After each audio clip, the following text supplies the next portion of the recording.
Oh, hey there, Oz. Oh, hey, Curtis. Hey, what movie we watching this week? This week I've got a movie marriage of Drop Dead Gorgeous Yeah, meets Jaws of course. meets Scooby-Doo, Yeah. all starring the Gorton's Fisherman. This week we are watching I Know What You Did Last Summer.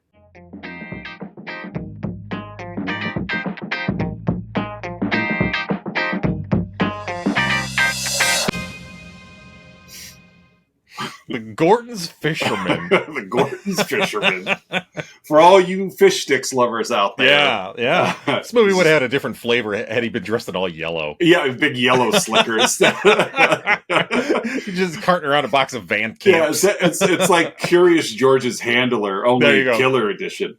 I was on the fence about Jaws, and I'm like, you know what? This movie really plays up the 4th of July on a coast town. I had the fog at one point, but I'm like, no, there's a 4th of July element here, so we're going to play into that. Yeah. You nailed it. Well done, sir. Thanks. Welcome back, ladies and gentlemen, to another episode of Let's Talk About Flicks, the podcast where we take a monthly theme where we're already like 80% through this month. We are. Yeah, 5-weeker. Yeah, we've got summer movies coming at you this episode and next before we reveal our June theme next week. Yeah. But right now we're going to talk about I Know What You Did Last Summer. I'm one of your hosts, Oz. I'm the other host, Curtis. And we do want to give a shout out to Patreon subscribers, Don S., Aaron A., Mandy K., Melissa L., and Colleen K. Thank you very much for your patronage. That list gets too much longer. We'll just have to go with probably just a graphic because, it's like we're going to spend... It's still short enough we could say all the names. And I plan to say them all, but man, it gets 30. once we, I'd like to have that problem once that we would get be to a good 30. problem. Yes. Yeah, that might be one where we just start mentioning them all at the end of the show. So, yeah. All right. So I Know You Did Last Summer, 1999's horror maestro Jim Gillespie's the Jim Gillespie. Yeah, I mean he is easily on my. What else is in Jim Gillespie's filmography? Let me look. I'm pulling that up right now. Oh, you got it too. I'm pulling her up. I see you. Yeah. IEYE. Billionaire Ransom. Detox. Yeah. Joyride, which doesn't even have a Wikipedia page. Not a whole lot else there. No. Yeah, Venom. Yeah. Not that Venom. Not that Venom. No, not that Venom. This one I can, without even looking, I have a feeling that this Venom probably has like a I'm not looking yet, I swear, but I envision the cover art or the poster being a giant snake with like the fangs and see if I'm right. No, I'm not. No. It's a back of someone. It's just the back of someone who looks very scarred. He does. Or had just fallen into like molten tin or something. Well, here's the first line of the plot on Wikipedia for Venom. A Creole woman digs up a briefcase and drives off. Like, that's the first sentence.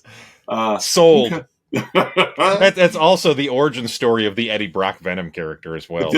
And it's the final film by Dimension to be released during Miramax's tenure before Walt Disney Company sold Dimension to the Weinstein. So, yeah, so it's got that going for it. Got Jonathan Jackson. So, Method Man's also in Venom. But we're not here to talk about Venom. We're here to talk about I Know You Did Last Summer. So, who's in this movie? Oh, this movie does not have a very large cast, Oz. That's good. Yeah, it's that's nice. Dad, I don't think I'm going to do hamster style anymore. Exactly. That's nice. Supplemental income. Should go finish that outside. So we have our 4 friends. We have our 4 folks who are together for the thing that happens in Act 1. We've got everyone's America's sweetheart, Jennifer Love Hewitt, as Julie James. She's kind of the lead of the 4 friends. Yeah. Yep. She's the lead of the movie anyway. Yeah. She's the she's the rug that ties the room together. Party of 5's Jennifer Love Hewitt. Yes. Then we have Sarah Michelle Gellar. I think if you're a female lead in this movie, you have to use the middle name. You're supposed to. Yep. So we got Sarah Michelle Gellar as her best friend, and Helen Shivers, local pageant queen of that nature. Helen. She doesn't look like a Helen. I had forgotten her name was Helen, and it threw Yeah, me. And it threw me for a second as I was watching it a couple of weeks ago. And they I didn't see any. Helen, I didn't see any moms in this movie. No. There's nobody who was in the Golden Girls cast. Exactly.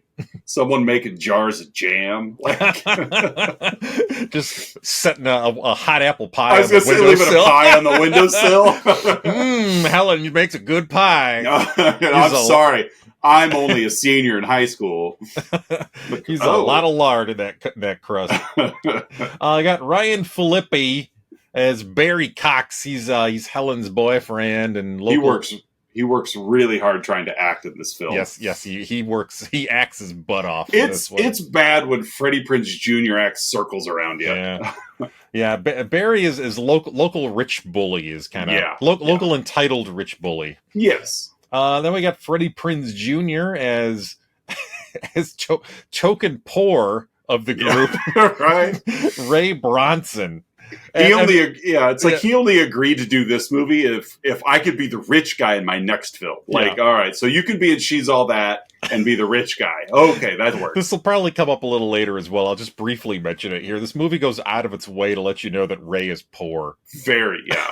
And and Barry likes to remind him how lucky he is to hang out with the rest of them. Yeah. Yeah, not weird at all.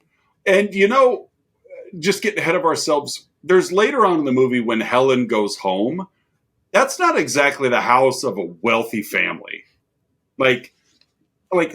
She and her sister runs the department store, still lives at home with her dad.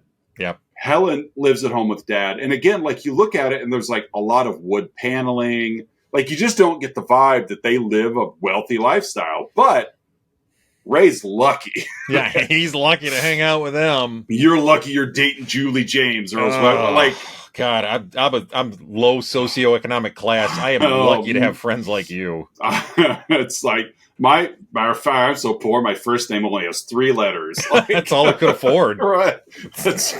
Couldn't afford it anymore. That's so. It.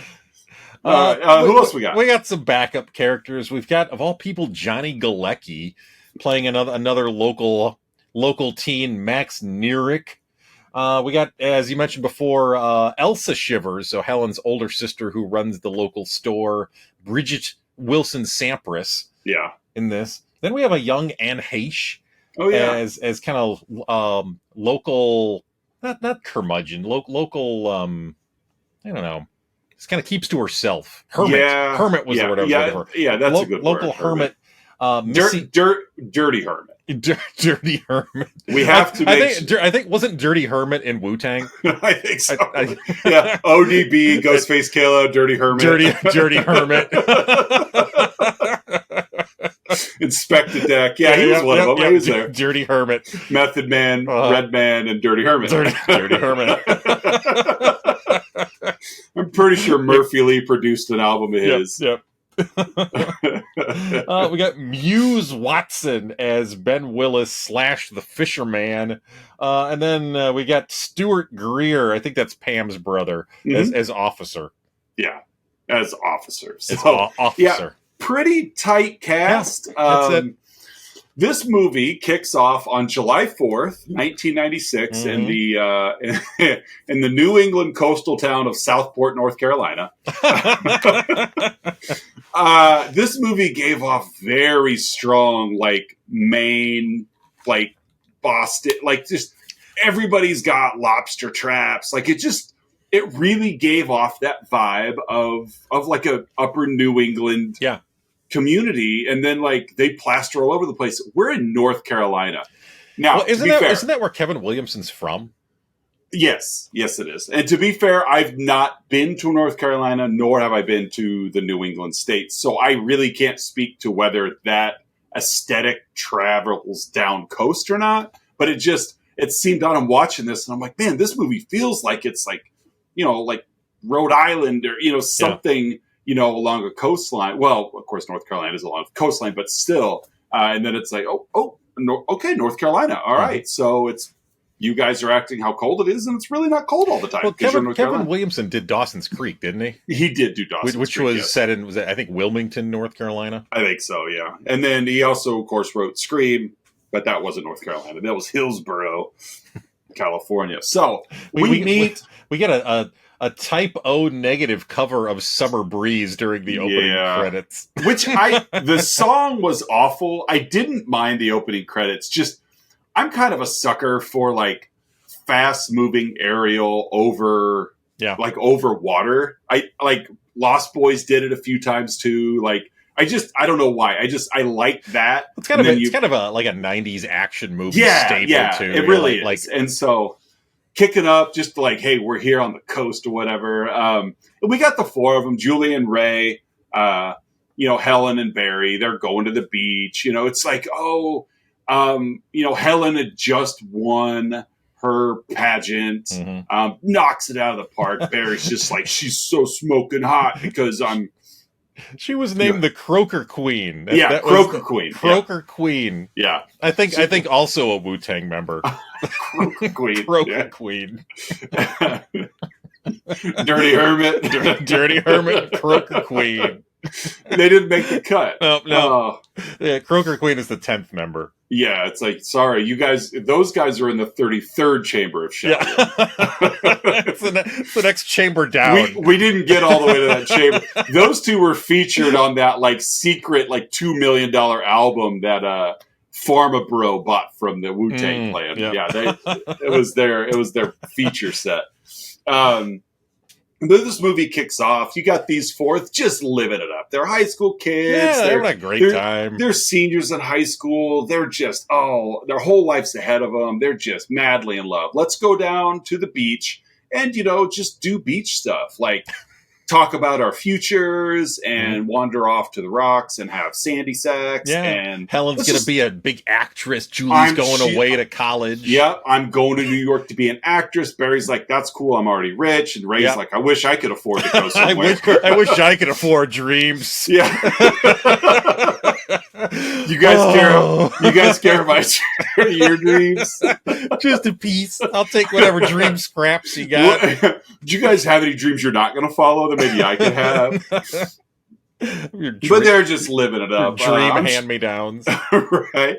They've probably got a bottle of Boone's Farm or something like that. And they're just, Barry's getting drunk. And of course, Barry's the only one that's got a car. And they're having your very typical late 90s Kevin Williamson dialogue of, like, seniors in high school don't speak this way, but these people do. They're, and it's like, okay, whatever. It's really sets the tone for what we're watching. I will say they go to Dawson's Beach. Oh yeah. And they, Barry's drunk, and nobody drives Barry's car but Barry. Well, Ray gets behind the wheel. Barry decides to pull a Vegas vacation moment where he hops up out of the, I guess they do it in big too, where he hops up out of the moon roof, and he's just really doing nothing. He's just standing up, but everyone in the car freaks out. Like they're going to go under a low tunnel or something. Like, just let Barry stand there and do it. Well, he's getting his woos out. Woo! Right. It feels good to go. Just get away, even just for an hour. It's like he's Michael Ian Blacking it, and then but Ray, who is clearly rattled by this, Barry, look out! Well, they hit something that goes flying up over the hood and hits Barry. Well, we had seen earlier a gentleman who'd climbed to the highest peak of said shore and was just drinking and looking at a locket or something. I don't know. You could tell he was sad. Yeah. Deep thought. Given the image that, is he or isn't he going to jump? Well, that's who we assume they've run into. Barry's got blood on him, but it's not his blood. It's not my blood.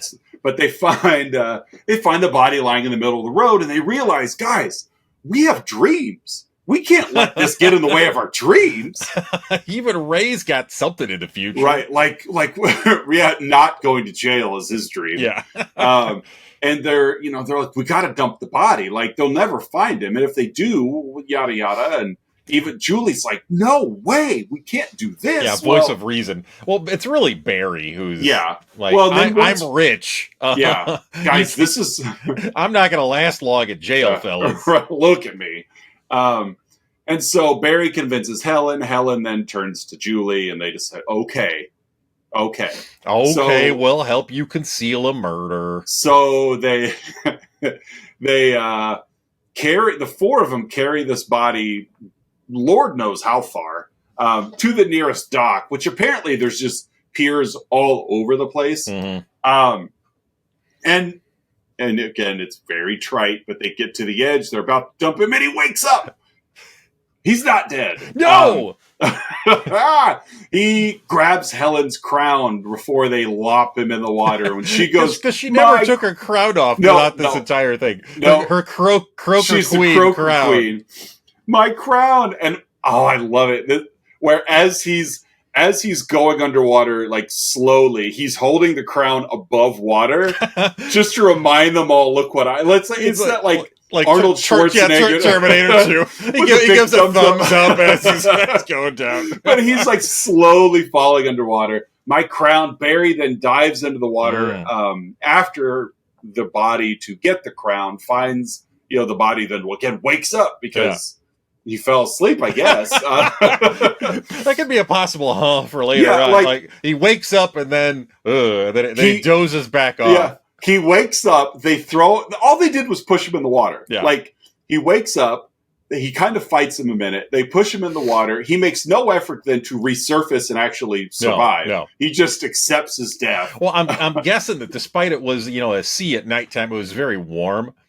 And it was like a warm bubble bath. It was the warm milk portion of the ocean. He just nodded off. It was just so comforting. It's so soothing. A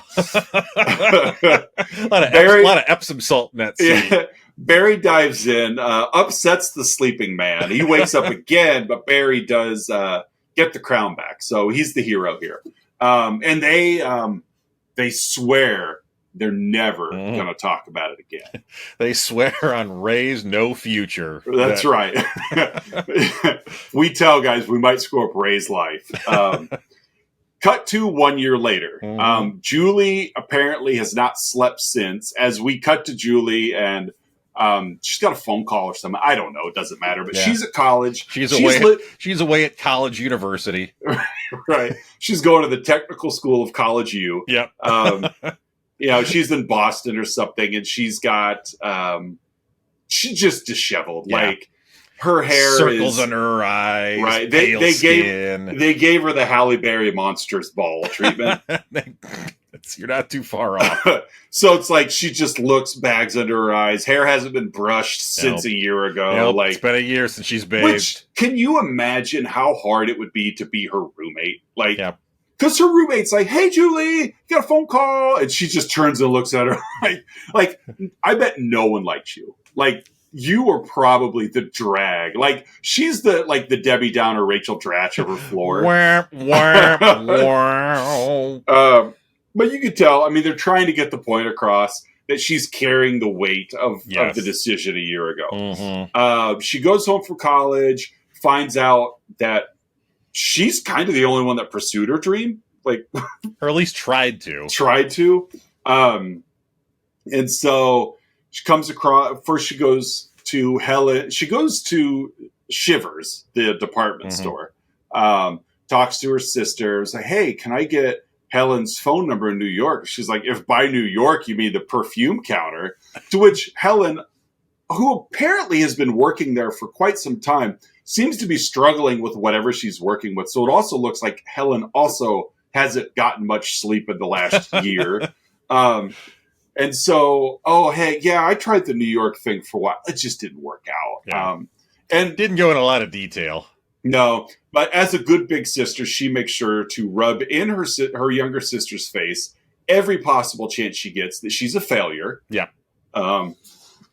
and she's come home to work the family store. Yeah, as you said before, despite the fact that they're both still living at home. Yeah, older sister living at home and also works the family store. Yeah. Is like, hey, loser, I see you're working at Shivers. I see you turned out just like me, loser. I bet you're not going to marry a tennis pro. You're You going to marry... you couldn't even get with Andre Agassi. And Helen goes, no, instead I'm going to marry a prince. And actually does. Yes.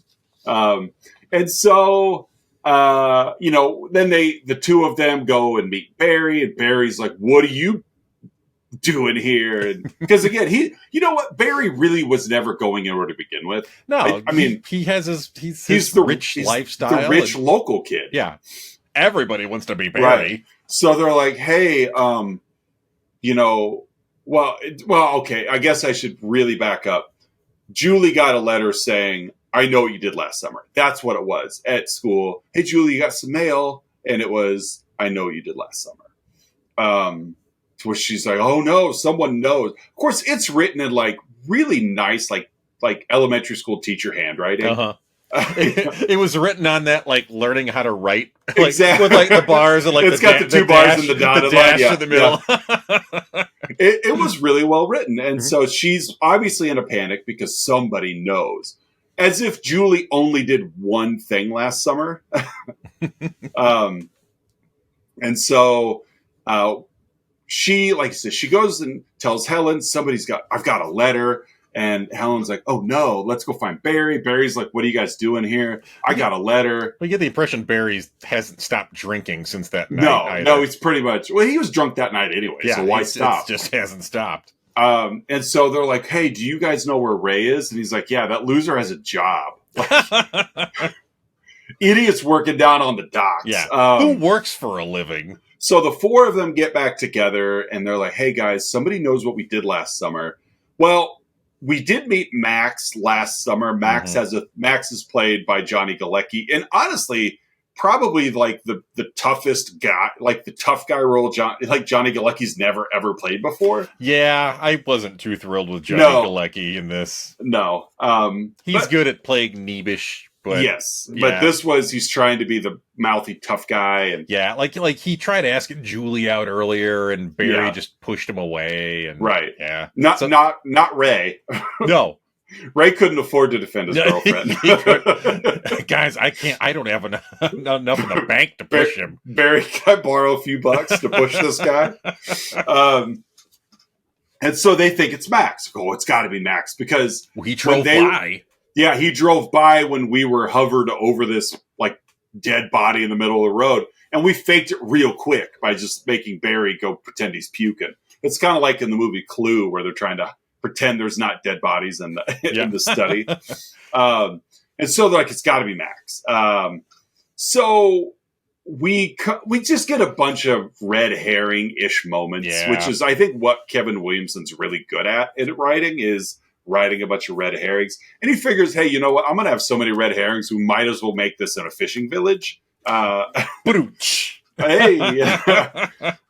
So we meet Max again. We see ice pick. Well, not really an ice pick. It's like a... What would you describe this? It's a curved hook that's, I think, used to move blocks of ice. Yeah, or it's something like but you see it predominantly like on fishing boats. Yeah. So I guess you like puncture a giant fish with it to help move it. I don't know. Anyway, like, hey, there's the hook. We cut the camera back. We come back. The hook's gone. Anyway, Max is the first one killed. Yeah. Max, and honestly, probably the best kill in the movie. Yeah, he takes it right under the chin. He does. Max is kind of mouthing off to this guy in a trench coat. He thinks it's Ray. He comes up, or he thinks it's Barry. It doesn't matter who he thinks it is. Gets this uppercut with this hook, like right through like the bottom of his jaw. Uppercut. Muhammad Ali delivers the hook. Right. I'd probably more like Soda Popinski. Soda Popinski. Somebody from Mike Tyson's Punch Out. It's Dancing Tiger or like Glass Joe or whatever his name was. Bald Bull. Bald Bull. And so I got the theme song in my head now. da da da da da da da. Whoop whoop whoop whoop. Getting ready for that uppercut. So yeah, Max gets drug across. Like Max is dead. Yeah, he's done. Barry goes to work out at. Apparently, there's right there again on the water. There's a gym. Yep. Like he's like kickboxing too. Yeah. He's kickboxing. He's working up a sweat. He's the only one in there except for Pops, I guess. The guy's game. His name's got to be Pops. It has to be. Nobody who owns a gym like that who isn't named Pops. No, it's like an incredibly dingy shower. Oh yeah, but it's like those little things where again. Barry thinks he hears something. He goes and checks his locker. His locker's closed. He hears a sound. He comes back. His locker's open and his jacket's gone. Then he goes to investigate and hears his car leave. It's like just so many of these very convenient, like we're already looking at the fact that whoever is the person that's messing with them has full access to anywhere he wants to be, anytime he wants to be there. Like nobody sees Nightcrawler. Exactly. And so his car is being stolen. He kind of starts sprinting down after him. Well, the car kind of turns around and he gets ambushed and run into. Mm-hmm. Left for dead, but he doesn't die. But yeah, like the car hits him, like throws him through a wall. Yeah. But luckily, Barry's tough, so he just got done kickboxing. That's true. His muscles are tense. Julie's taken her research skills to figure out. We need to figure out who is after us. So she's researching some newspaper articles on microfiche or whatever. Yeah, it's a good thing she went to Adams State to learn how to do that stuff. Right. Yeah, she did at College U. College educated Julie. Right. She's literally there a year. Like she hadn't even picked a major yet. And so she thinks that, okay, I think I know who hit us or who we hit. Mm-hmm. His name was David Egan. And I have an idea. We need to go investigate David Egan. Yeah, look into this guy. So they go to Helen and Julie go to David's house. They drive right by the road, but luckily Helen pays attention a split second afterwards. They back up, and this is where we meet David's sister Missy, who apparently lives alone on the prairie, like turnip farm. Yeah, Anne Heche. Doing her best to be creepy. Yeah. But she's not really like whatever. Yeah, she doesn't sell it very well. Not really. But our car broke down. That we get this fun back and forth about how they're trying to be like Angela Lansbury. Yeah. So they're calling each other like code names that they clearly have not sketched out yet. Like Helen and Julie look super suspicious. Like, oh, our car broke down. Can we use your phone? Yeah. Why don't you make that call, Angela? Okay. And then whatever. Columbo. Wink. Did you just say wink, wink out loud? Right, exactly. So even though they're trying to play up Anne Heche as this kind of like backwoods, keep to her, dirty hermit. But it's like even though they're playing her up, like she's still just like, yeah, David and he loved a girl and yada, yada, yada. And I'm just going to exposition here for no reason. Yeah, exactly. Let's move the plot along. And then the girl's like, okay, well, we called AAA. We're going to go wait in the car, which, of course, the car starts right up because it was never broken to begin with.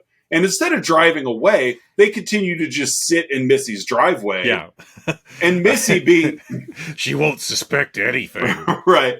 And Missy, of course... And this is what I love about these movies, too, is like, when there's no opportunity for a jump scare, they manufacture one by having Missy come up to the car and smack the side of the window like super hard.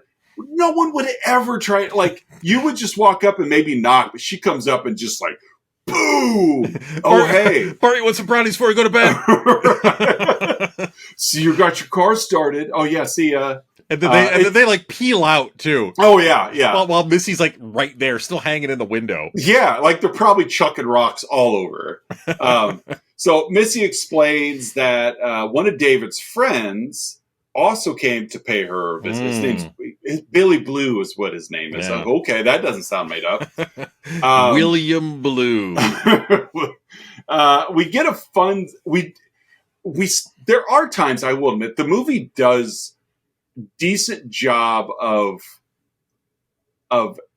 editing, like almost. Helen comes home.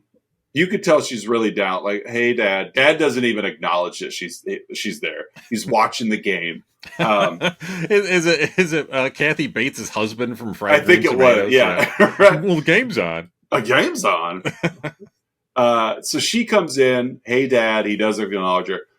Drives me nuts. She goes into the kitchen, pours herself like a glass of milk, takes a couple of drinks, leaves the glass half full and the carton on the counter, and then goes upstairs. Well, we see like the fisherman come into the house because we see his shadow. Mm-hmm.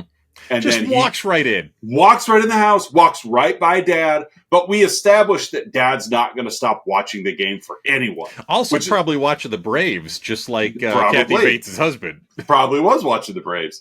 So the fisherman goes upstairs. And I do like these like directive choices of like, we got the camera at an angle where we see the fisherman walk up the stairs and turn right, as we also see Helen walking towards the stairs. Yeah. And it's like, so just enough to where like it's paced well enough that he just steps out of sight as she should be seeing him. Yeah. Like that was fun. I noticed that too. I do like those. Yeah. I do like those. And so we see her go up the stairs. And of course we're automatically like, oh no, we saw him go right. She goes up, she goes right. Mm-hmm. So it's just like indirectly building that tension of, we know something that the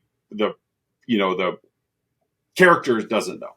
So she goes in there and it's her bedroom, and naturally, she first thing she does is goes up and like starts to like reminisce while she's holding her crown. And she just goes to bed, like walks by the closet door that's ajar, and we don't see her peel her clothes off, but next time they cut to her, she's wearing she's wearing pajamas, not really a nightgown. With a name like Helen, she should have been wearing like a muumuu. And just climbs into bed, just nuzzles up nice and soft and falls asleep. Wakes up next morning. Mm-hmm. The crown is in bed next to her. And she like reaches up and like realizes her hair has been cut like a lot. Yep. And it's now July 4th. She's supposed to be in the parade because she's the reigning queen. This really ruins her opportunity. Well, also on her mirror, somebody written the word "soon." I think in red lipstick. Yeah. This would have been an opportunity for him to kill her. Just gave her a trim. Because we've already established that he will murder because he killed Max. Julie should have just looked up all the local cosmetology schools. Right. And been like, aha. I mean, those mannequins only go so far. Somebody has got a background in hair. So he got rid of those split ends really well. So Helen is in a panic. Really, not because someone snuck into her room, and not because somebody clearly who's in the know is making themselves know, but because her hair got cut. Really, she's got to be in the parade that day. I got to be in the parade. So Julie, another one of those situations where everything falls in line. Mm-hmm. Julie's driving the next morning. Where's she going? Doesn't matter. But she starts to hear clicking and stuff in her car, and afterwards she just pulls over alongside the road and opens the trunk of her car, and it is full of crabs. And amongst the crabs, crab people. Sorry. No, it's fair. I'd much rather watch that. Was that the... that was South Park. Yeah, I know it's South Park, but was that the Queer Eye for the Straight Guy episode? Yeah, it was that. Yeah, where the queer guys turned out to be crab people. Crab people, but Julie finds Max's corpse wearing Barry's stolen jacket. That is so. Okay, I've seen this movie a few times. Mm-hmm. I've never noticed this corpse covered in crabs wearing Barry's like high school jacket. But she, in the split second she sees the crabs and the corpse, I immediately identifies Barry's jacket. There was crabs all over the jacket. Oh, and Max's dead body was there too. Oh my god, it was in your jacket. It wasn't even his size. It looked terrible on him. She slams the trunk and then takes off at a running. I want to call it sprinting. She's always in motion in this movie. Well, yeah, we'll get to some gross reasons that'll why. Come back later. So she takes off running just in a direction. Like I assume I don't know where she's going. Going to get Helen, I suppose. She comes back with Helen and Barry. Helen and Barry. Yeah. And they get back to the car, and I think it's important to say, in broad daylight. Yes. In a neighborhood. In a neighborhood. Yeah. She's just like pulled off in front of someone's home. And they get back and they open up the trunk, and it is completely empty. Like, it's a trunk. There's the tire jack and the crowbar and spare tire, and no body, no crabs, no remnants of crabs, like nothing left in this trunk. That looks like a normal trunk. Pristine, which of course then Helen and Barry are like, oh, are you sure? And of course then we get, what are you waiting for? She's like spinning around. Yeah, one of the iconic moments in the movie. What are you waiting for? Like, he's not up in the tree, idiot. And so yelling at the neighbor's roof. So they, so now we've got a situation where Barry has been confronted. He'd been run over. Mm-hmm. Helen has been confronted as she had her hair cut. He was in her room. Saw her naked, which we obviously could assume that because he was there, but just cuts her hair. And now Julie has been confronted. So whoever it is messing with him. So they're like, let's go find Ray. Like, nothing's happened to him yet. Yeah. And Ray's like, guys, I got a letter. I don't even have a mailbox. All right. I got a guy. Right. I had to work a week to pay postage for a letter that was mailed to me. It was sent postage due. Right. I had to go pay my postage. So he's like, I got a letter, which Barry's just like, he's just so mad. Like, you got a letter? Like, I almost died. You got a letter. Julie goes back to visit Missy for really unknown reasons. Yeah. Just because. Yep. Although she was using the internet. She was on the information superhighway earlier. This movie had a couple circumstances. She's using the internet to research. Look, everyone, it's the World Wide Web. Pardon me, Helen, while I ask Jeeves. Right. What's your Alta Vista account number? He's playing Minesweeper at one point. Right? Loves it. Helen can't go with Julie because Helen has to participate in the 4th of July parade. Mm-hmm. She has obligations. Barry... Croaker Queen obligations. Right. I got to pass the torch.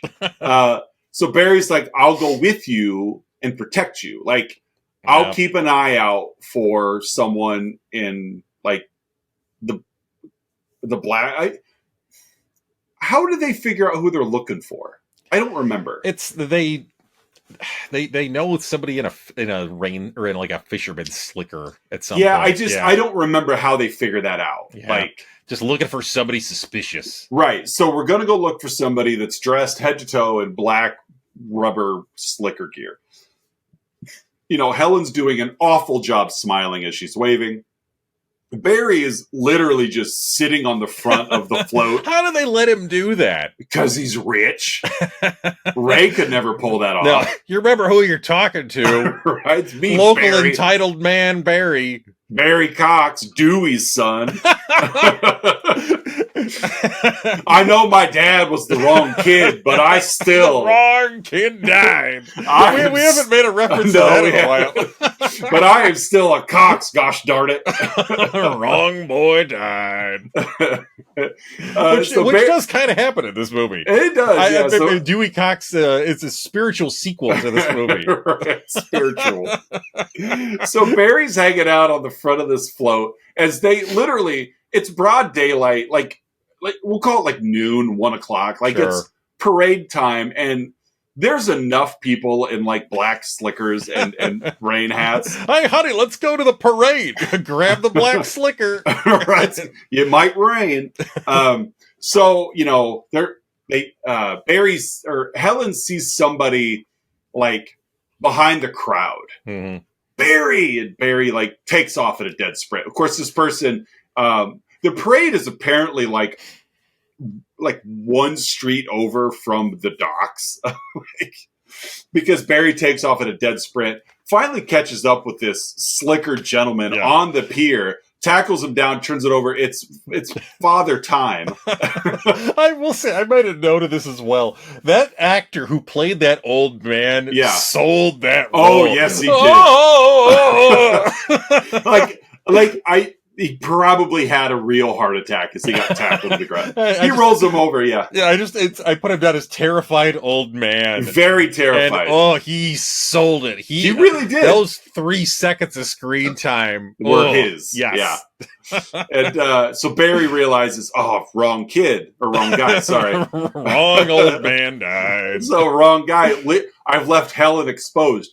You left Helen exposed on a parade float in the middle of a parade. Mm-hmm. It's not like she's in some back alley or you left her in a rough part of town. She's literally like, who's going to murder her in the middle of a parade? No one. This isn't like the trailer for Thanksgiving. Thanksgiving. Right. They chop his head. I do love when they chop his heads off, and Michael Biehn's like dips his finger in it and tastes it. He goes, "It's blood." And so Barry's headed back. Well, at this point now, Helen is seeing all kinds of people with slickers. Yeah. One of them up above, and he pulls out the hook. Oh, he's got it right there. Yeah, so it's me, Helen. Mm-hmm. Missy reveals that my brother didn't get hit by a car. My brother committed suicide because his girlfriend, Susie Willis, was in a car accident. Mm-hmm. Here's the suicide note. David killed himself. And of course, Julie hasn't revealed what they did last summer. Yeah. But she's just ironically very curious as to what happened to your brother. So the suicide note that David left was the same handwriting as the I Know What You Did Last Summer note that she got. So she's like, that wasn't a suicide note. It was a death threat. Like, I forget, what did it say? I don't remember either. It doesn't matter. It said this is not a suicide note. Right. I'll get you, Julie James. You're next, Missy. That's clearly a suicide note. Yeah, that's right. That's no other way to read it. Exactly. So the parade ends, and it's now Croker Beauty Pageant time. Mm-hmm. Back in the same theater with the big old abandoned balcony. How big of a town do you think this is? Yeah, I don't know, 3,000, 5,000. Because the town I'm in, granted, it's a county fair. But the town I live in is 2,000 people. And every year at our county fair, we have, and in Canton, nobody enters the pageant from Canton. So just small areas, around the area. 12 to 13 pageant contestants every year. Like, this Croker Beauty Pageant has like 5. And they're all like 26 years old.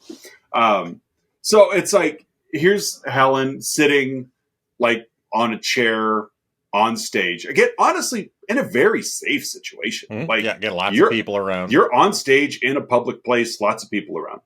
Barry's like, you know what? I'm going to stand up in the completely empty balcony and I'm going to protect you from up there. Yeah, from up here, from 50 feet away, story exactly. up. I'm going to be up here. So we see the lights, these like spotlights.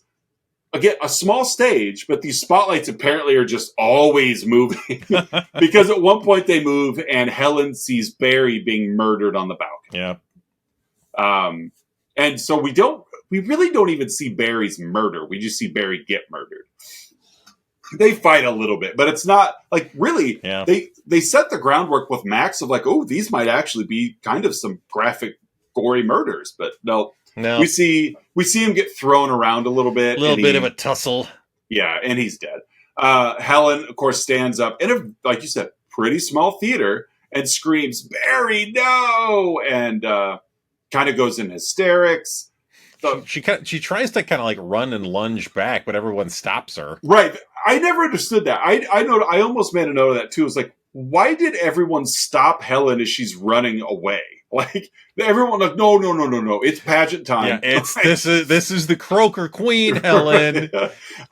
We see you're trying to escape with the crown, Helen. Get your stuff together. Yeah, right. Get up there and hand the crown over. Do something or get off the stage.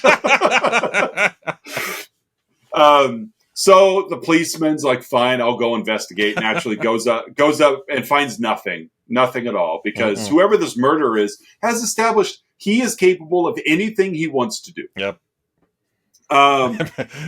Brought one of those like Mr. Clean like sponges. Yeah, exactly. Just spick and span, very tidy killer. Real quick. Yeah. Real quick. So the police officer, let me take you home. Let's finish this pageant and let me take you home. So naturally, he wasn't happy about it either. Just ugh. I know. Oh, I really First wanted you to asked me to try to do my job, and now I gotta take you home. And I really wanted to see who the next queen is. So the police officer is escorting her home. She's naturally in the back of the squad car. Yeah, because she's a danger. Mm-hmm. He's driving her home, making small talk. And she's being very insulting to him. And they come down the main street or whatever, and there's a roadblock up. Well, gotta take the alley. Yep. As the sole police officer in town, I should probably be aware of why the road is blocked, but I don't. Nope. So let's go down the alley. Again, the killer gets exactly what he wants. I'm really like, man, we're going on long-winded here. So they're driving down the alley. The guy's truck is stalled. Cop gets out. Helen realizes it's the fisherman, yells after the cop. He turns around. We see the cop get killed. And then Helen, because she's got the strength of 10 men, like kicks out the back, like a window of the squad car. And so she escapes. It's like really like Dewey Cox on acid, just like flipping cars over, ripping sinks off of bathroom walls. This is probably my favorite part of the movie. Is this chase scene with Sarah Michelle Gellar? Yeah. As he's after her, of course, she realizes she's downtown. She's been asked by her sister to come work because it's inventory, and she's like, I can't. I've got the pageant. Her sister's like, you're such a loser, Victor. Such a loser. Oh, you're doing it. And, you saved him. So we basically get a Halloween ripoff here as the fisherman's chasing a fleet-footed Sarah Michelle Gellar through town. They get to Shivers. The fisherman, who was quite a ways behind her, suddenly makes it in the back door of Shivers extremely fast. It's a long strider. Elsa lets Helen in. Helen's like, go lock the back door. Elsa goes to lock the back door. She gets killed because the fisherman beat her to it. Already there. And then Helen goes to make a phone call. She's trying to escape. Finds the fisherman's quietly, silently crawls underneath the plastic covering of a mannequin. Made no noise in doing None at all. It looks like it should be very crinkly. It's not. Nope. And they have a tussle. She gets on a dumb waiter, gets herself to the second floor, jumps out of a window to survive, falls into, luckily, a bunch of cardboard boxes and bags of air. Yeah, a bunch of crushed cardboard. Yeah. She survives, makes it down. Apparently, the 7-hour parade is still going because There's still a parade going. Yes, it's nighttime. I never put that together. Wow, you were right. Maybe they just like parades. It's like, was the parade going during the pageant, or was that the intermission of the parade? It's the post crowning parade. That was the pre crowning. She's coming down. She's coming down an alley, almost makes it to the parade. Mm-hmm. Fireworks go off. She turns around. When she turns back around, the killer's in front of her. Don't ask how he got there. It doesn't matter. Nightcrawler. Helen almost made it to safety, Poor and Helen. she's killed. Again, we don't see her get murdered, but we know she's murdered. Yeah. So we're down to Julie and Ray. Julie finds an article mentioning Ben Willis, that's Susie's father, and realizes it wasn't David that we ran over. It was Ben Willis that we ran over, because he had killed David to avenge his daughter's death, and we ran over him. So she goes to tell Ray, who's, of course, because he's poor, so he's got to work 24 hours a day. That's all he can do. We never see Ray anywhere but the docks the next year. And he's never wearing anything except for like a skimpy tank top. Exactly. So she goes to tell Ray, recognizes that Ray's boat is called Billy Blue. Gasp! And realizes, wait a minute, you went to see Missy Egan. And immediately doesn't trust him. Now, Julie just connected the dots to realize Ben Willis is the killer. And then she sees, wait, you went and saw Missy?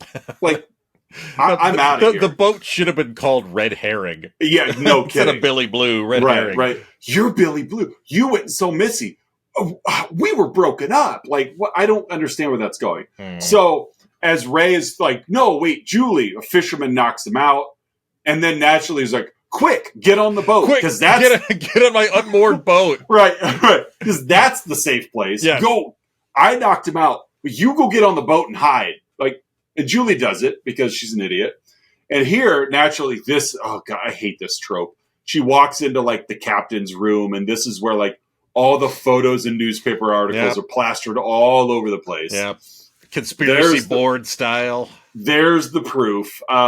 She doesn't even realize the boat has left the dock because this killer he's good. Mm-hmm. Turns out the fisherman's Ben Willis, and you guys hit me, left me for dead. I'm out to kill you all. So Ben and Julie have this cat and mouse. This is where she finds the bodies of Helen and Barry. Yeah. They're down. This is a very large underchamber of this boat. It is big. I don't know how big that boat is. There's lots of ladders and stairs and compartments. It's like that scene in Loaded Weapon where Emilio Estevez gets back to his trailer on the beach. It's a mansion. So Ray wakes up and finds a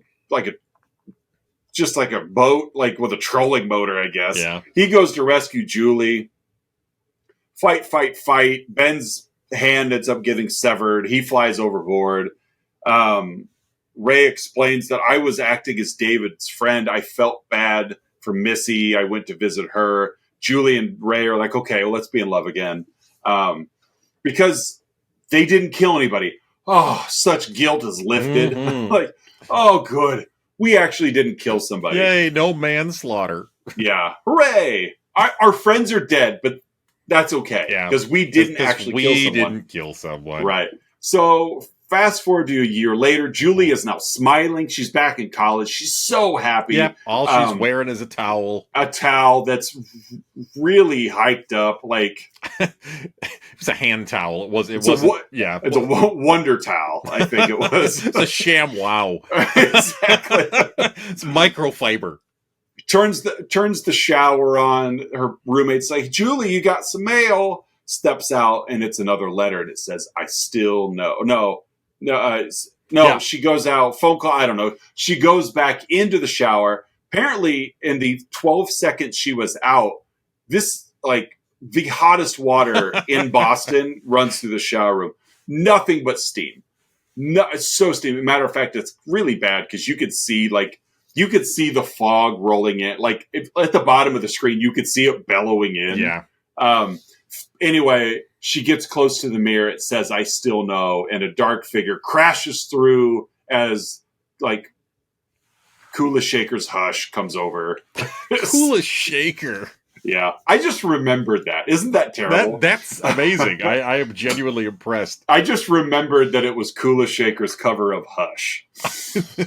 Oh, this movie. Yeah. That's I Know What You Did Last Summer. They made a sequel with Brandy.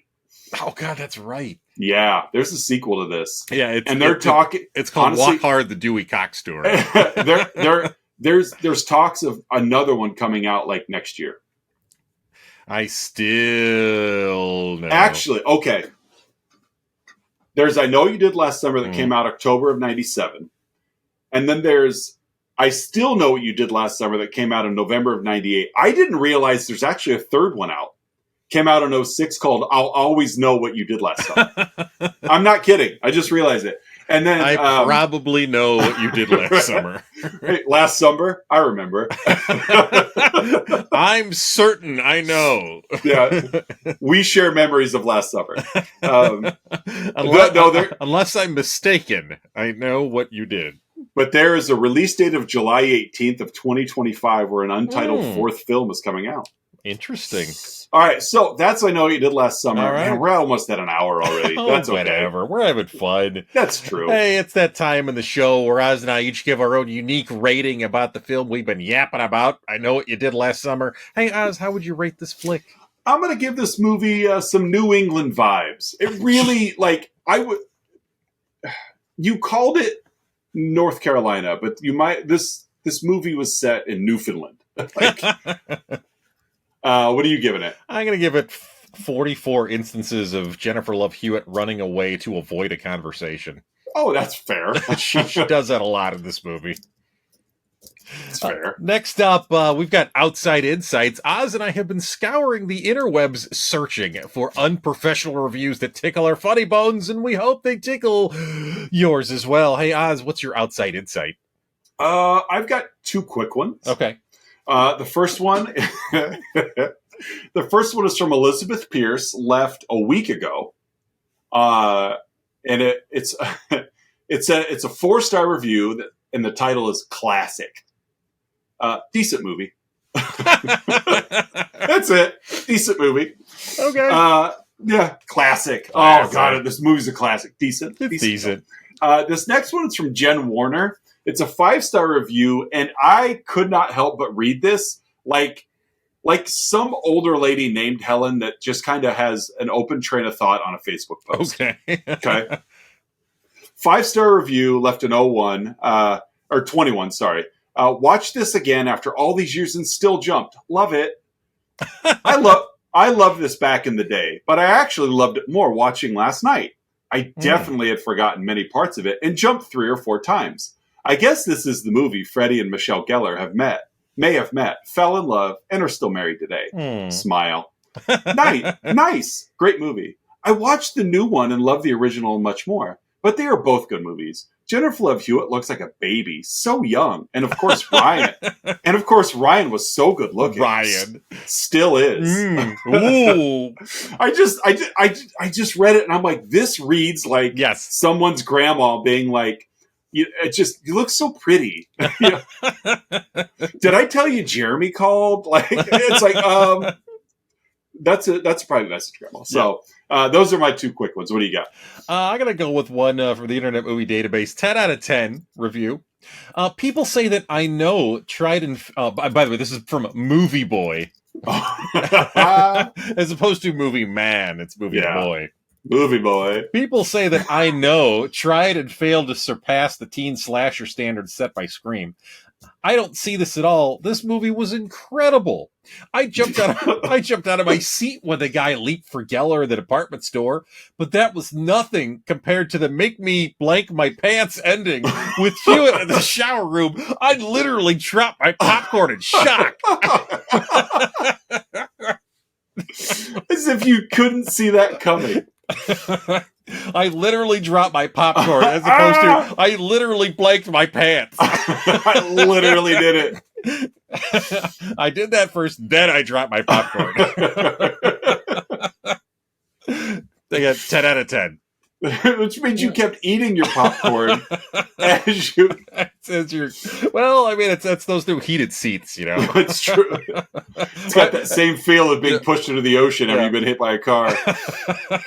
Hey, folks, it's that point in the show you've all been waiting for, our signature segment, the 3, 2, 1, in which Oz and I each share 3 goods, 2 bads, and 1 about this week's movie. I Know What You Did Last Summer. Hey, Oz, what are your 3 goods? All right, my first 2 are actually so bad they've wrapped around to good again. I laughed at the I guess obviously the secret's revealed when Ben Willis gets pushed back into the water after he thought he was dead, and he's sinking, holding the crown above water. Yeah. I just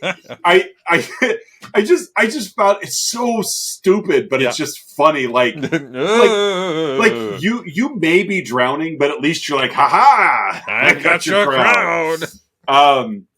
My second bad is when the first time when Helen and Julie are at Missy's house. And Missy's talking about how much she misses her brother. And they cut to these awful photographs of Missy and David together. Like, just brother and but like just really bad Photoshop work. Yeah. It just made me giggle. I was like, you could have gotten the point across without showing them, but it just really hammed it up when you did. Yeah. And my third, to be honest, and I mentioned it earlier, my favorite part of this movie was the Sarah Michelle Gellar chase, like from busting out of the cop car all the way to getting killed just before she got to the parade. Like that whole sequence.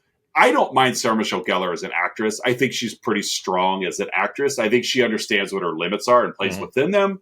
But out of the 4 main leads, I think Sarah Michelle Gellar by far is the most talented actor of the 4. Sure. I know that's not saying a whole lot, but it's like I think she did well. So I really did like that scene. I thought the tension was well done. Yeah. It always helps when you can like rip off Halloween and do something they've done. You're like, okay, that worked in Halloween. It should work here. It works enough here. So, but those are my 3 goods. What do you got? I'm going to start with my first one is the hook under Max's chin was a pretty sweet kill. It was a sweet kill. Yeah. So lifted him off the ground. Yeah, and just then hoisted him up. Don't know where he took him. He drug him across that pot thing, but who knows where he went? But well, I mean, Julie's car was on the other side there, so he just dumped. No, that's true. Just dumped him right in there. That's true. My second good is, and I know we've made so many jokes about this, and it's awful in reality, but like just the fact that like. Well, I mean, just Ray being poor and them making that a thing that they kept going. Like, that's the well we're going to go back to. Like, poor Ray. I mean, and Ray finally, like, he finally comes around because in the beginning, you know, what's his name? Ryan Phillippe. Barry's he's all about like, we got to get rid of the body. We got to get rid of the body. Yeah. He convinces Helen. And of course, Julie and Ray are the ones with a little more moral conscious to him. Yeah. And so they're hesitant. And Ray finally comes around when he's like, well, you guys are going to be fine because you have money. We're going to have to dump the body because I'm poor. Right. Yeah. Like that's how he convinced himself to dump the body. Okay. Like, I mean, I'm not going to be able to hire a big city lawyer like you as he's digging his thumbs into his suspenders. Like, I don't have much to lose, but I still don't want to lose it. He is definitely the Kenny McCormick of the 4. He is. Yeah, he tightened his hood strings. Yeah. And my last good was your Kula Shaker reference there. So kudos to you, my friend, for your Kula Shaker reference. So you had 2 goods until I opened my mouth. Well, I had a couple others. I know you've always got others. But yeah, I appreciated your Kula Shaker reference. So yeah, that's my third good. Without looking, I knew that was Kula Shaker. Yeah, so hey, Oz, what are your 2 bads? To go kind of hand in hand with that, my first bad is this movie really is a time capsule of bad late 90s music. Yeah. There's some really bad music in this movie. Yeah. And they had the budget to do other things, and this is what they went with. Yeah. And whatever. So that's my first bad is just no like hit out of here. You know? It's like, yep, this is typo negative, Kula Shaker. Like it's just you guys will work cheap, right? Like, they're all Ray's favorite bands. My second is, and this one's a little bit like more realistic. When you star young actresses, I knew this one was coming, and you make them sexy. Yep. You know what? In 1999, perfectly fine with it, because I was 19 years old when this movie came out. So, okay, as a 19-year-old, fine. I'm in that target demographic, right? So there's something to be said of memories, and I'm not being gross here, but just being transparent. You know, when you watch this movie, there's a reason why there's a lot of movies we like that we know are terrible, but we have the connection. Yeah, I mean, and Jennifer Love Hewitt is literally like our age. Yeah. Oh, yeah, exactly. Yeah. And so my second bad is the creep factor of aging when movie characters don't age. Mm-hmm. Like Jennifer Love Hewitt, Sarah Michelle Gellar, they're our age. Freddie Prinze Jr., Ryan Phillippe, they're our age. They're ballpark our age. Yeah. So when we're watching them, same with Rose McGowan and Neve Campbell and Scream, when we're watching those movies when they come out, we're like, oh, she's cute, she's hot, she's sexy, whatever. Like, it's okay then. But the problem is, when we're watching it now in 2024, we're old, they're not. And it's just this creep factor of like, man, like, why are you really, like, when I was 19, I didn't mind all the cleavage. Now I'm 44 and I don't like it. Like, it's icky. Mm-hmm. And again, I don't feel like I was doing anything gross or creepy, but it's just that creep factor of like, I understand what you're going for here, but now I'm a dad and I'm 44. Like, I'm not that age anymore. So now I look at her and put some clothes on. Like, who let her out of the house? Right. And so that's my second, is just to kind of recap. It was just that creep factor of aging when movie characters don't. When you're watching a movie and you understand, like, okay, you're sexing them up. But again, you're sexing up the 19-year-old version of this person when they're 19, and movies don't age. So you watch it and you're like, ooh. Yeah. Ooh. Yeah. And there was definitely some ickiness. That was one of my potential bads as well. Yeah. And it's like, and I guess not icky for you and I, because we understand it, but icky because you know that there's people that watch it for that nostalgia of like, like, I don't want to see 44-year-old Jennifer Love Hewitt. I want to see 19-year-old Jennifer Love Hewitt. Yeah. Gross. And it's like, and that's one of the unfortunate side effects of film, is all of that is captured in that time frame. So I'm glad there doesn't seem to be as much female nudity in movies as there used to be. It doesn't feel that way anyway. Like, horror movies aren't like they were in the 80s where like everybody was topless. But it's like, when you get a situation like that where you're like, I remember Jennifer Love Hewitt was hot and had a bunch of cleavage in that movie, you could put on I Know What You Did Last Summer and watch it and not feel like, not look guilty. And so it's just creepy. It's just creepy. Yeah. So that's my second bad. What do you got? My first bad is just the acting in this movie. It's what acting? Yeah, exactly. It's pretty bad. You know, as you said, Ryan Phillippe was acted his butt off in this. Yeah. Oh, yeah. Yeah. And like Freddie Prinze Jr. It didn't work. And they're not talented actors anyway. But it's sad when you're like, I've seen both of them in better things. Yeah. And this is definitely not one of their better things. Yeah, none of the four leads. And even, like Anne Heche is a decent actress. She didn't work in this movie. Johnny Galecki definitely, he was miscast in that role. Oh, huge. Yeah. So, acting bad. Yeah. My second bad is Julie's inattentive mom. It's this is kind of the I forgot Mom was in the movie. Yeah, I kind of it was kind of towards the end of the first act. Like, Julie opens the first "I Know What You Did Last Summer" letter and like panics, and Mom asks, "What's in the letter?" Nothing. And then she sprints upstairs to avoid the conversation because that's what her character does. Yeah, and Mom doesn't. Finishes her soup. Goes back to her crosswords. I guess it wasn't a big deal. This Sudoku isn't Sudoku itself. I'm so close. What's in the letter? Nothing. I swear to God, nothing. No one knows what I did last summer. Certainly not last summer. So yeah, that's my second bad, is inattentive mom. Fair enough. All right. Hey, Oz, what's your I've got two. One of them I alluded to earlier. Yeah. How many 4th of July parades does this town have? I never thought of that before, but you were completely right. It's like, I love it. But my real is in the scene where Barry was working out and had his jacket and car keys stolen. And then he stops at Pops at the front desk and says, "Who else was in here?" And Pops is like, "No one else is in here." And Barry leaves out the only entrance.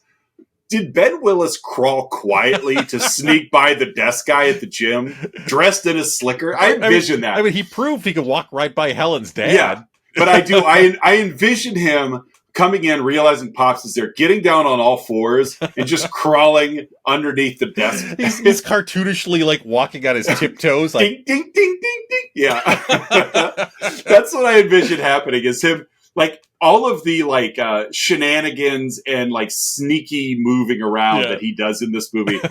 I would love to see like that. I would love to see how does he. I would love to see him like in broad daylight in that neighborhood in a black slicker and hat, like taking a dead body and all the crabs out, vacuuming out the back of Julie's truck, like all of these things. I would envision just to keep it all in secret. I'd love to see him in the middle of the night in a dark room, like cutting Helen's hair, like just those. So yeah, did Ben Willis, did he crawl past the desk guy at the gym? So but yeah, those are my two Huz. What do you got? I'm going to go with one that you actually just kind of alluded to there. This kind of reminds me of I think it's been over a year now. When we had Mad Max May, when we were talking about Mad Max and the fridging, and like opens up the fridge and like I gotta move all this food out of here. I can't. He just starts eating it. Oh my god, I'm so full. Gotta make room for this body. So in this context, it has to do with Julie's car. So as we established earlier, she hears this rattling around. She pulls her car over in the middle of this neighborhood. Yeah. Opens the trunk and there's Max's body wearing Barry's Letterman jacket, covered in crabs. Yeah. And comes back a couple minutes later and it's spotless. Oh yeah. It's like dealership clean. Yes. Yeah. So my is like, what would it actually have looked like? It's like she leaves and then like he comes out of the bushes like with a wheelbarrow. and like throws the body and comes back a second time with a cooler, puts all the crabs in. He's like shaking his hand because they're biting him. Pinching. Yeah, ow, darn it. Dang crabs. It's like just the visual. What would it have looked like for him to actually do that? I see him like there's like an alleyway behind all these houses, and he's like running with said wheelbarrow alongside the traffic of her car just to see when she stops. Oh, here's my chance. Just diving behind bushes. Yeah, like you really have to let your sense of belief go. Yes. There's zero disbelief. Yeah, you start giving any sort of thought to like, how did he get? It just falls apart completely. Ow, crabs! Yeah, so that's I Know What You Did Last Summer. Yeah, it is. Yeah, and again, this is a 5-weeker because in Let's Talk About Flicks World we measure months by Wednesdays. That's right. There's 5 Wednesdays in May, so you get 5 summer movies. Yeah. What is your summer movie to wrap up the month? So we're gonna wrap up the summer. So we're gonna wrap up the month of May 2024 and summer quote unquote movie months. Going back to what is this? I think 1986. Yeah, it's 80s. Yes, the John Cusack vehicle, One Crazy Summer. It's been one crazy summer. Yeah. One crazy. I think I've seen this movie in its entirety one time. I love this movie. Again, it's not one that I grew up with, but I kind of I kind of just found it at one point. I love 80s Cusack. Yes. Savage Steve Holland is the writer and director of this. Also did Better Off Dead. Oh, boy. You know what? I don't think I've seen this one. Now that I'm watching just a little bit of the trailer, I knew Demi Moore was in it. I don't think I've seen it. Oh, this will be a first watch for me. It checks every goofy 80s movie box. Oh, that'll work for me. We'll end this. This will be a good end. Yeah. Because the last week was a dud. This week we knew would be a dud. But we had fun with our duds. Yes, we did. Oh, Bobcat Goldthwait and Curtis Armstrong? Yes. Again. Oh. Mm-hmm. And Bobcat is in full Bobcat. Bobcat, nice. Yes, it is. He's hot to trot, Bobcat. I've not seen this.